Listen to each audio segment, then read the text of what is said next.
हमारा पहला क्वेश्चन है, राज्यसभा चुनाव के मामले में व्हिप बाध्यकारी नहीं है, क्योंकि इनमें से आपको बताना है कि व्हिप बाध्यकारी नहीं है राज्यसभा से संबंधित। यह हमारा करंट का मुद्दा है। हिमाचल प्रदेश, वहां पर राज्यसभा के चुनाव हुए हैं और कांग्रेस पार्टी के 6 सदस्यों ने पार्टी व्हिप के अगेंस्ट जाकर वोट किया है, अभिषेक सिंघवी जो कांग्रेस के प्रत्याशी है उनके अगेंस्ट में। तो उनके खिलाफ दल बदल विरोधी कानून के तहत मुकदमा दायर किया गया और उन्हें पार्टी से निष्कासित कर दिया गया। करंट का मुद्दा हमारे लिए है कि दल बदल विरोधी कानून, एंटी डिफेक्शन लॉ चर्चा में रहता है, उन्हीं से संबंधित हमने ये क्वेश्चन लिया है। पहले क्वेश्चन को देखिए, उसके बाद में हम इस क्वेश्चन से संबंधित विस्तार से चर्चा करेंगे।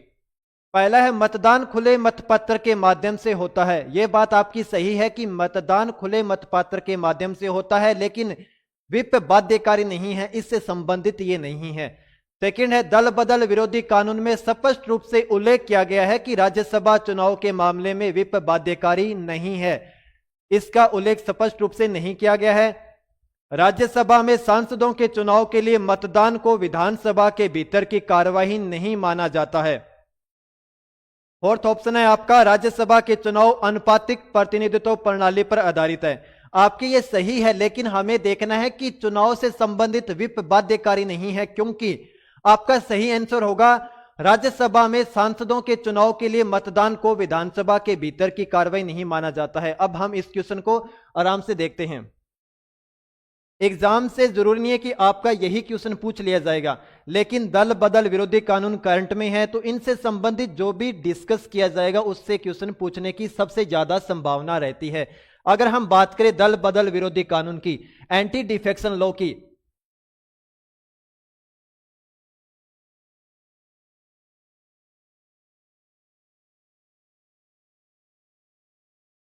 दल बदल विरोधी कानून 52 52वां संविधान संशोधन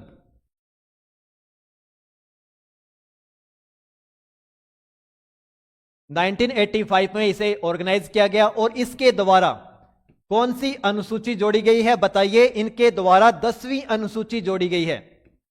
10वीं अनुसूची में दल बदल से संबंधित प्रावधान किए गए हैं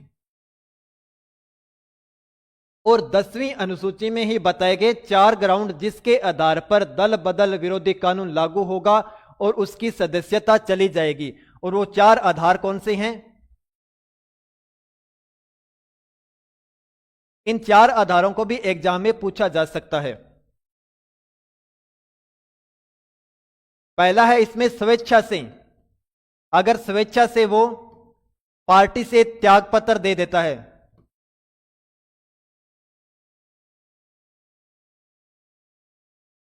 दूसरा सबसे महत्वपूर्ण इसमें है कि पार्टी व्हिप के अगेंस्ट जाकर अगर वो वोट करता है।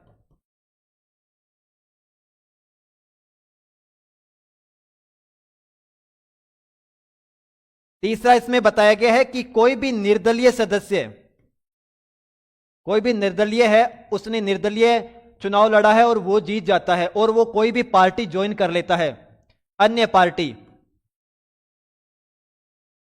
अन्य पार्टी की सदस्यता ग्रहण कर लेता है, तो वो दल बदल विरोधी कानून के तहत निर्योग्य होगा। और सेकंड, मनोनीत सदस्य अगर 6 माह के बाद, आफ्टर 6 मंथ, अगर कोई भी पार्टी ज्वाइन करता है, 6 माह के बाद में अगर कोई पार्टी ज्वाइन करता है तो वो इसके अकॉर्डिंग माना जाएगा। तो एग्जाम में पूछा जाएगा कि 4 आधार में कौन सा शामिल है? स्वेच्छा से अगर त्यागपत्र दे देता है। स्वेच्छा से त्यागपत्र देने का अर्थ होता है कि अगर हम मानते हैं कि किसी भी पार्टी को सत्ता में रहने के लिए अपना बहुमत चाहिए, अगर कोई त्यागपत्र दे देगा तो वो अल्पमत में आ जाएगा और उसके स्वैच्छिक त्यागपत्र से सरकार गिर जाएगी। तो ये किस में शामिल होगा? दल बदल में शामिल होगा। पार्टी व्हिप, हर एक पार्टी अपने व्हिप अधिकारी को नियुक्त करती है और पार्टी व्हिप के अधिकारी का काम होता है कि जब भी सदन की कार्रवाई के अंदर कोई भी मतदान करना है, कोई भी कार्रवाई करनी है, तो पार्टी व्हिप का अधिकारी बोलेगा अपनी पार्टी के सदस्यों को भी आपको इसके पक्ष में, आपको या इसके विपक्ष में वोट देना है और पार्टी के सदस्य को उन्हीं फेवर में वोट देना होता है। अगर पार्टी सदस्य विप के अगेंस्ट में जाकर वोट करता है तो वो दल बदल के आधार पर अयोग्य घोषित हो जाएगा। निर्दलीय सदस्य कोई भी है जो किसी भी पार्टी से नहीं है और इलेक्शन यानी दूसरी पार्टी में जा शामिल हो जाता है तो उसके बाद में इसे भी अयोग्य घोषित कर दिया जाएगा। मनोनीत सदस्य, राज्यसभा में बात करें तो राष्ट्रपति के द्वारा 12 सदस्यों को राज्यसभा में मनोनीत किया जाता है। अगर वो सदस्य किसी भी पार्टी में शामिल हो जाते हैं तो दल बदल के आधार पर निर्योग्य हो जाएंगे। सबसे महत्वपूर्ण क्वेश्चन हमारा इस पर है कि सदन के भीतर की कार्रवाई, सदन के भीतर की कार्रवाई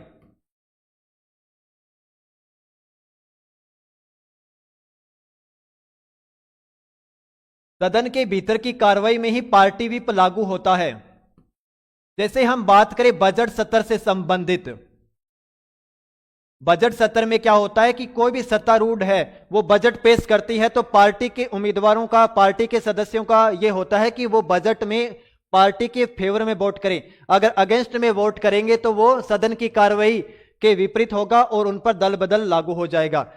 अगर हम बात करें अविश्वास प्रस्ताव पेश किया जाता है उस समय पार्टी के पक्ष में होना पड़ता है विश्वास प्रस्ताव। ये सभी क्या है, सदन की कार्यवाही के भाग है और सदन की कार्यवाही में पार्टी व्हिप जारी किया जाता है और उसी के अकॉर्डिंग वोट दिया जाता है पार्टी के सदस्य के द्वारा। लेकिन हमने बात की है राज्यसभा से संबंधित सदस्यों की।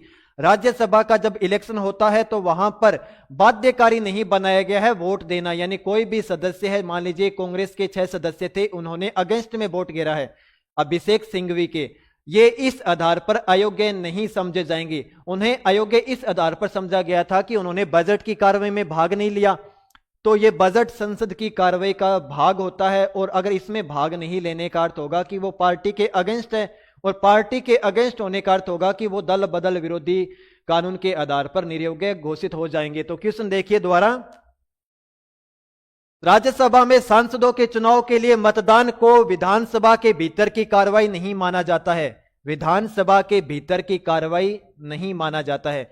जब विधानसभा के भीतर की कार्रवाई नहीं होगी तो उसे निर्योग्य भी घोषित नहीं किया जाएगा, क्योंकि निर्योग्यता घोषित कब की जाएगी, जब कार्रवाई का हिस्सा होगा। नेक्स्ट क्वेश्चन देखिए, नबम रेबिया मामला निम्नलिखित में से किससे संबंधित है? अच्छा क्वेश्चन है, डायरेक्ट क्वेश्चन है, बताइए नबम रेबिया केस किससे संबंधित है? सभी को गुड इवनिंग।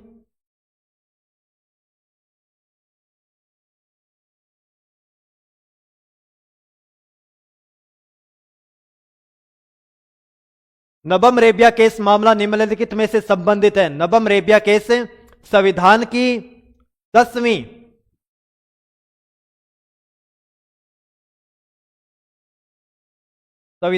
10वीं अनुसूची से संबंधित है, क्योंकि अभी हमने चर्चा की थी नबम रेबिया केस से संबंधित। यह करंट का मुद्दा क्यों है? दल बदल में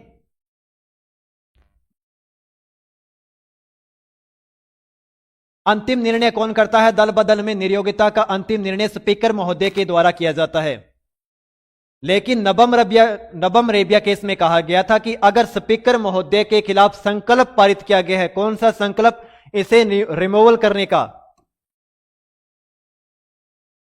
अगर इसे रिमूवल करने का संकल्प पारित किया गया है तो इस स्थिति में यह निर्योग्यता से संबंधित फैसला नहीं करेगा। यानी जिसको हटाया जा रहा है, स्पीकर को हटाया जा रहा है, और जिस समय स्पीकर को हटाया जा रहा है उस समय अगर दल बदल विरोधी कानून से संबंधित कोई भी मैटर सामने आता है तो उसमें यह निर्णय नहीं करेगा। इस मैटर को, नबम रेबिया केस को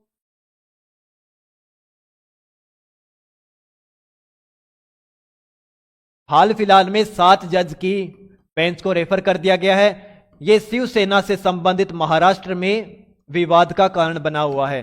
तो आपके लिए करंट का मुद्दा है, नबम रेबिया किससे संबंधित है? 10वीं अनुसूची से संबंधित है।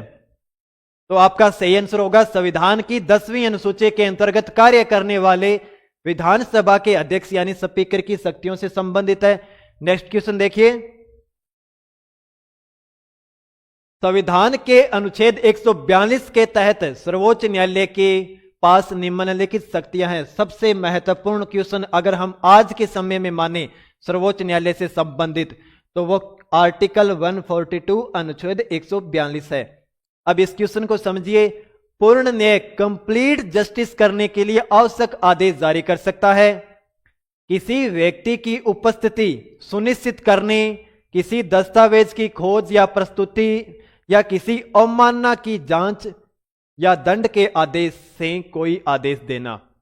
निम्नलिखित में से कौन सा सही है? पूर्ण न्याय, कंप्लीट जस्टिस।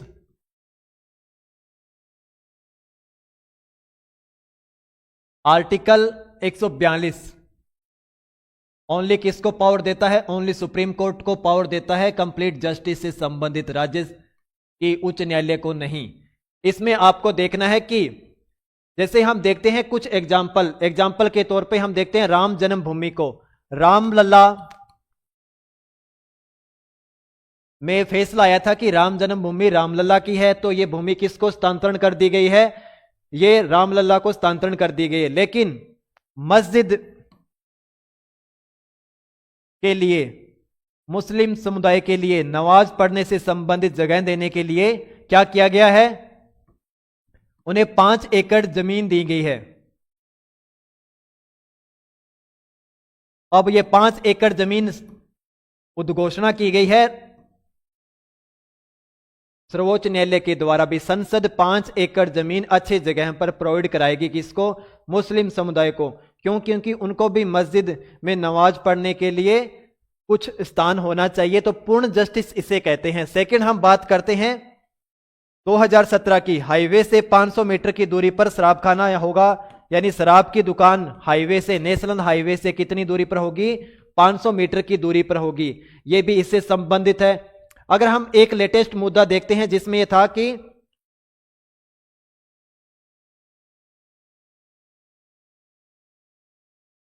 दलित बॉय के एडमिशन से संबंधित एक मामला है आईआईटी धन्यवाद का, जिसमें था कि आईआईटी का एक स्टूडेंट है जो निर्दलीय है, जो निर्धन है, उसको फीस ड्यू हो जाती है और उसे एडमिशन नहीं दिया जाता है।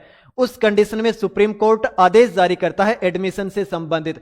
हमारे जो भी टॉपिक होंगे वो करंट से रिलेटेड है, हमने करंट से रिलेटेड पूरी मेहनत की है, उसी के अकॉर्डिंग यहां पर सभी को डिजाइन किया है। अगर हम समझे इससे संबंधित अन्य क्वेश्चन को, तो यह पूछा जा सकता है कि अभी तक आर्टिकल 142 के अकॉर्डिंग सुप्रीम कोर्ट के द्वारा कितने मामले कंप्लीट जस्टिस से संबंधित है। क्वेश्चन ऐसा होगा कि 100 से अधिक, बहुत ही रेयर चांस में यूज किया गया है, तो इसका सही आंसर होगा कि आज तक 791 बार पूर्ण जस्टिस से संबंधित सुप्रीम कोर्ट के द्वारा आदेश दिया गया है, यानी 791 बार। ये कब का आंकड़ा है? 1950 से लेकर 2023 के बीच का आंकड़ा है, और किसने निकाला है? IIM अहमदाबाद की रिपोर्ट है।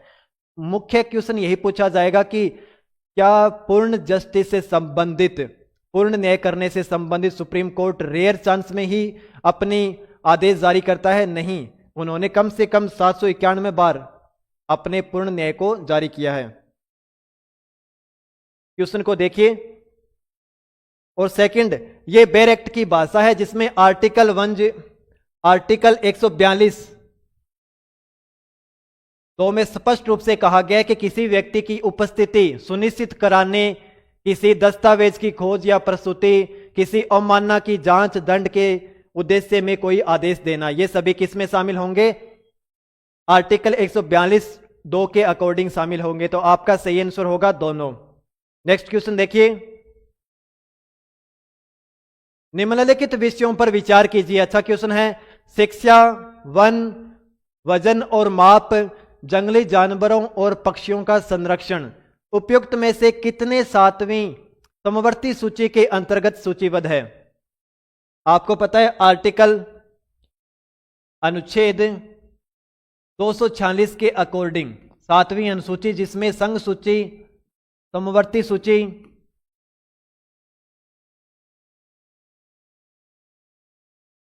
और राज्य सूची के विषय डिसाइड किए गए हैं। तो आपसे पूछा गया है कि निम्नलिखित में से कौन से समवर्ती सूची के विषय है? समवर्ती सूची का अर्थ होगा जिस पर राज्य भी कानून बना सकता है और केंद्र भी कानून बना सकता है, लेकिन अगर दोनों में ओवरलैपिंग होती है, विरोध होता है, तो वहां पर केंद्र का कानून प्रभावी होगा। इनमें से कौन से समवर्ती सूची के हिस्से हैं?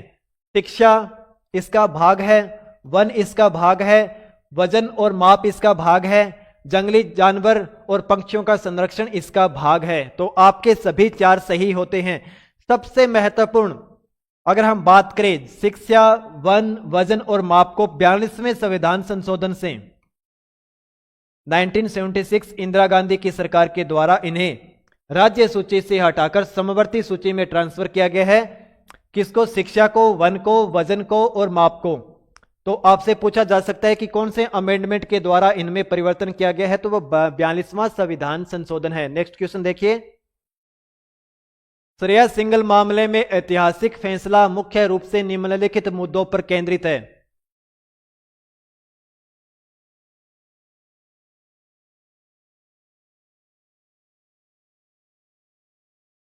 बताइए प्लीज।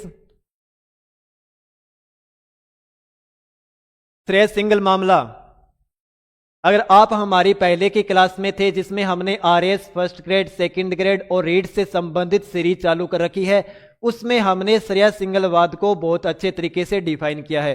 क्योंकि जो हमारी वो क्लास थी उसमें हमने करंट से रिलेटेड और जो सबसे महत्वपूर्ण क्वेश्चन है उन्हीं पर चर्चा की है, उन्हीं से संबंधित आपका एक क्वेश्चन है। इस पर हम विचार करते हैं। श्रेय सिंगलवाद,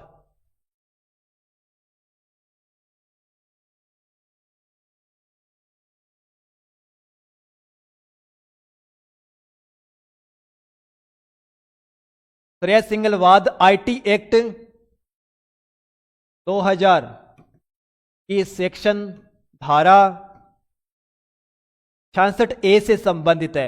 अब सेक्शन 66A क्या कहता है? 66A में बताया गया है कि इंटरनेट की आजादी से संबंधित है।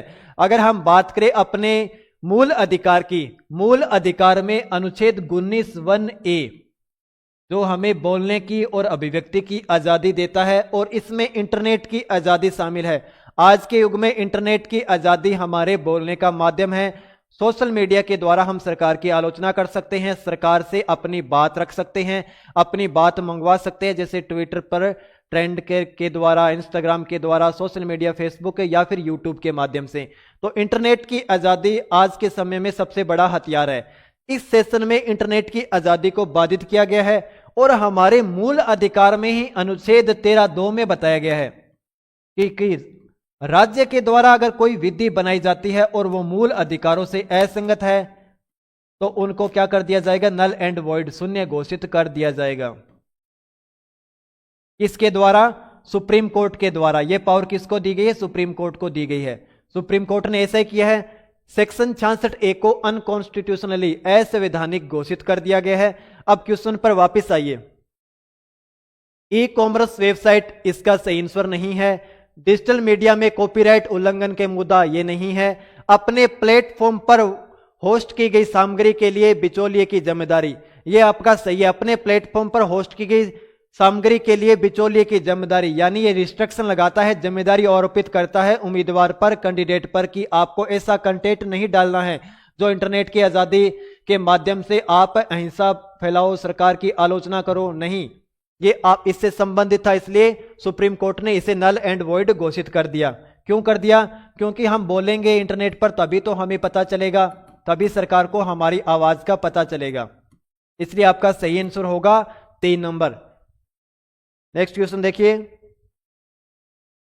अंतरराष्ट्रीय श्रम संगठन का कन्वेंशन 81 निम्नलिखित से संबंधित है। अंतरराष्ट्रीय श्रम संगठन का कन्वेंशन 81 किससे संबंधित है?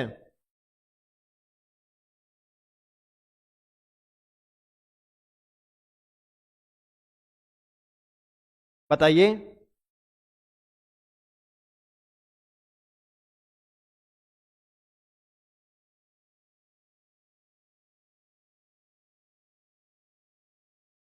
इसका सही आंसर होगा औद्योगिक क्षेत्रों में श्रमिक कार्यस्थल का निरीक्षण। 3 आपका सही होगा। इसमें औद्योगिक क्षेत्रों में श्रमिक कार्यस्थलों का निरीक्षण इसका सही आंसर होगा। नेक्स्ट क्वेश्चन देखिए।